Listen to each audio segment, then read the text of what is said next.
சேனல்ல இன்னைக்கு விலை மீன் தலையை போட்டு குழம்பு வைக்க போறோம். அதுவும் எங்க ஊர் மதுரை ஸ்டைல விலை மீன் தலை குழம்பு எப்படி வைக்கிறதுன்னு வாங்க வீடியோக்குள்ள போய் பார்த்துடலாம். விலை மீனை தலையை நல்லா கழுவியாச்சு, நல்லா கிளீன் பண்ணியாச்சு. இப்போ குழம்பு வைக்கிறது பார்த்துருவோங்க. ஒரு நான்ஸ்டிக் கடாய் வச்சிருக்கேன். ஸ்டவ் ஆன் பண்ணிக்கிறேன். கடாய் நல்லா சூடாகி வரணும். சூடாகட்டும், பார்ப்போம். இப்போ கடாய் நல்லா சூடாயிருச்சு. இப்போ மீன் குழம்பு தலை வைக்கிறதுக்கு ஆயில் சேர்த்துக்கிறலாம். இந்த ஸ்பூனால ஆயில் சேர்த்துக்கிறேன். இந்த கரண்டியால் ஒரு அரை கரண்டி ஆயில் சேர்த்துக்கிறேன். ஆயில் சூடாகட்டும். மீன் குழம்புக்கு எப்பயுமே ஆயில் கொஞ்சம் கூடுதலாக சேர்த்து சமைச்சோம்னா ரொம்ப டேஸ்டாக இருக்கும். இப்போ ஆயில் நல்லா சூடாகட்டும். ஆயில் சூடானதுக்கப்புறம் இந்த மீன் குழம்புக்கு வெந்தய குழம்பு தான் டேஸ்ட்டு. இப்போ ஒரு 1/4 ஸ்பூனு வெந்தயம் சேர்த்துக்கலாம். அதே அளவுக்கு சோம்பு சேர்த்துக்கலாம். இப்போ வெந்தயமும் சோம்பும் நல்லா பொரிஞ்சு வந்துருச்சு. இப்போ இது கூட கட் பண்ண வெங்காயத்தை சேர்த்துக்கலாம். பெரிய வெங்காயம் கட் பண்ணியிருக்கேன் பொடியா, அதையும் சேர்த்துக்கலாம். 2 பச்சை மிளகாய் கழுவி கீரி சேர்த்துக்கலாம். இப்போ வெங்காயம் நல்லா பொன்னிறமாக வதங்கணும். இது கூட 2 பல்லு பூண்டு தட்டி சேர்த்துருக்கேன். இது கூடயும் சேர்த்துக்கலாம். இது கூட கருவேப்பிலை தழை இது கூடவே சேர்த்துக்கலாம். இப்போ வெங்காயம் பூண்டு பச்சை மிளகாய் எல்லாம் சேர்த்துருக்கோம். இதெல்லாம் நல்லா வதங்கி வரணும். நல்லா பொன்னிறமாக நல்லா வரணும். வதக்கிடலாம். ஒன்றொன்னா பார்த்துடலாம் என்னென்ன பொருள் சேர்க்குறோம்னு.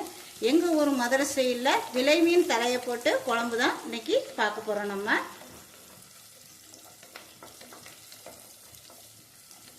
நல்லா பொன்னிறமாக வரணும். இப்போ வெங்காயம் நல்லா பொன்னிறமாக வதங்கிடுச்சு. 2 தக்காளி கழுவி கட் பண்ண பொடியாக நறுக்கியிருக்கேன். இது கூடவே சேர்த்துக்கிறலாம்.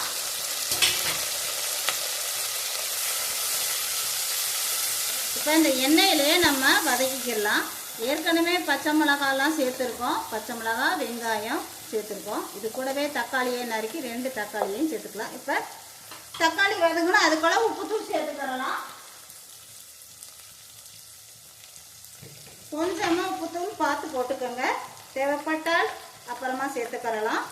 கொஞ்சமாக உப்புத்தூள் சேர்த்துக்கலாம்.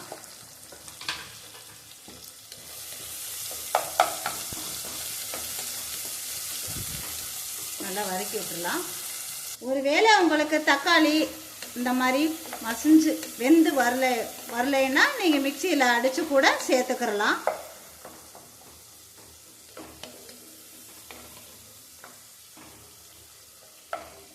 இப்போ இது கூட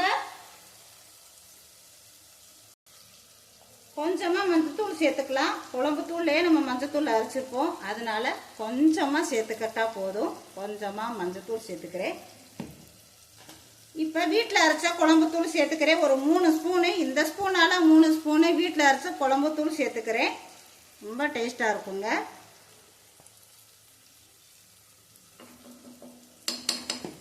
இது கூட தனியாக காரத்தூள் சேர்த்துக்கிறேன். தனியாக காரத்தூள் 1 ஸ்பூனு சேர்த்துக்கிறலாம்.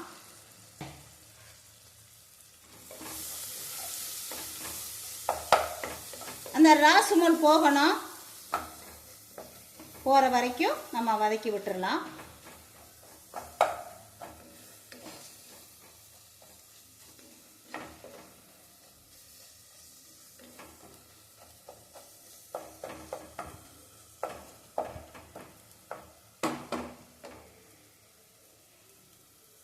இருக்கட்டும். இது கூட ஒரு பெரிய நெல்லிக்காய் சைஸு புளி தண்ணியையும் சேர்த்துடலாம். புளியை ஊற வச்சு நெல்லிக்காய் சைஸு புளி தண்ணி கரைச்சி வச்சுருக்கேன். இது கூட சேர்த்துக்கலாம்.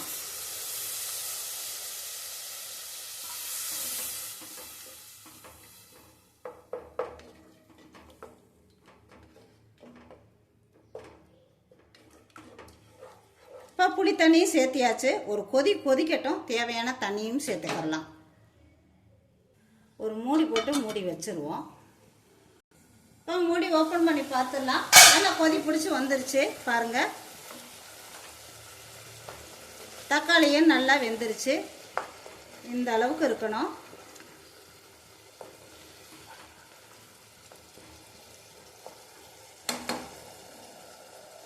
இப்போ இந்த குழம்புக்கு தேவையான தண்ணியும் சேர்த்துக்கிறலாம். கெட்டியமா இருக்கு, தண்ணி சேர்த்துக்கலாம்.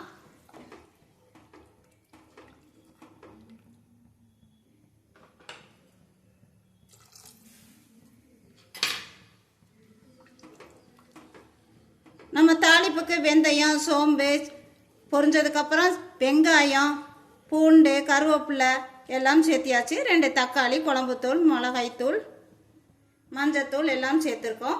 உப்பு போட்டோம். இப்போ உப்பு கரெக்டாக இருக்கான்னு பார்த்துக்கலாம். தேவைப்பட்டால் உப்பு சேர்த்துக்கலாம். டக்கராக இருக்குதுங்க, உப்புத்தூள் தேவைப்படுது, சேர்த்துக்கலாம்.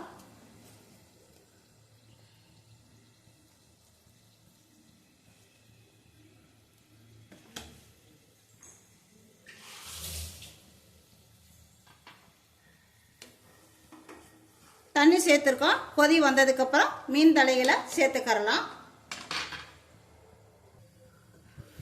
இப்போ கொதி பிடிச்சி வந்துருச்சு பாருங்க.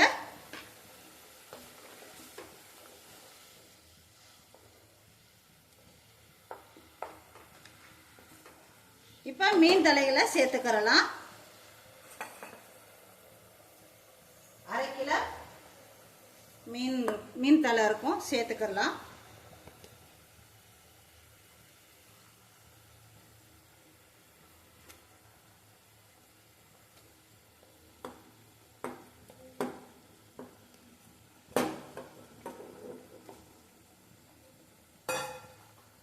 சிம்லேயே வச்சு வேக விட்டுறலாம். ரொம்பவும் உடஞ்சி போயிடக்கூடாது. கரண்டி வச்சு இப்படி செய்யக்கூடாது. நல்லா பக்குவமாக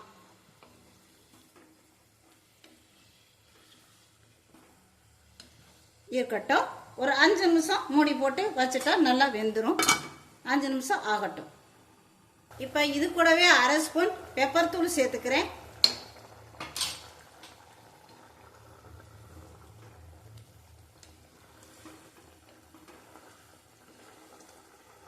இருக்கட்டும். குழம்பு கொதிக்கும் போதே கொஞ்சமாக ஆயில் சேர்த்துக்கிறேன். ரொம்ப டேஸ்டாக இருக்குங்க. கொதிச்சு வருது.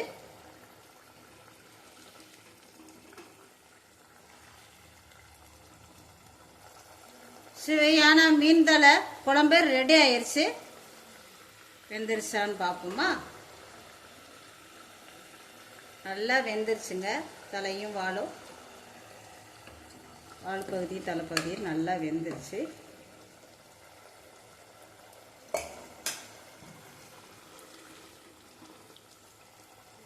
சுவையான மீன் தலை குழம்பு ரெடி ஆயிடுச்சு.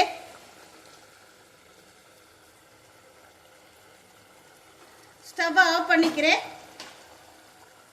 இந்த சித்தராஜலட்சுமிக்கு சப்போர்ட் பண்ணுங்க, சப்ஸ்கிரைப் பண்ணுங்க, லைக் பண்ணுங்க, ஷேர் பண்ணுங்க, கமெண்ட்ஸ் பண்ணுங்க.